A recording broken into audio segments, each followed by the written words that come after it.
3 days later. Hello, কে বলছেন? আমি SI Manna বলছি। জি বলেন। আপনার বিকাশ নাম্বারে গতকালকে 20,000 টাকা ঢুকেছিল। আপনাকে ফোন দেওয়া হলে আপনি কেটে দিয়ে টাকাটা তুলে ফেলেছেন। না তো স্যার, আমার নাম্বারে কোনো টাকা টুকা আসে নাই। হুম, একদম মিথ্যা কথা বলবেন না।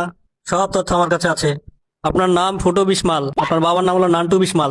আপনি এখন একটা গাছের নিচে বসে আছেন।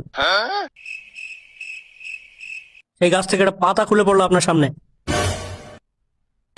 আপনি যদি সিন্ধুকের ভিতরে ঢুকে থাকেন, সেখান থেকে বের করে আনা আমার জন্য একটা চুটকির ব্যাপার, চুটকি। ওরা টাকা আসছিল আমার অ্যাকাউন্টে, দরকার ছিল, খরচ করে ফেলছি। আচ্ছা, দিয়ে দেবো তো। তার জন্য একেবারে বাপের নাম, নানার নাম, গাছের পাতা মাতা সব খুঁজে বের করে ফেলতেছেন। আর দিনে দুপুরে হাজি বাইরে যে খুন করে ফেললো, তার খুনিটাকে এখনো ধরতে পারলেন না। খুঁজে পান কোথায়? বিকাশে দূরে টাকা দিতে দেরি হয়েছে, আর কাটা হেলমেট পরে নাই। তোমার ফোন রাখবা।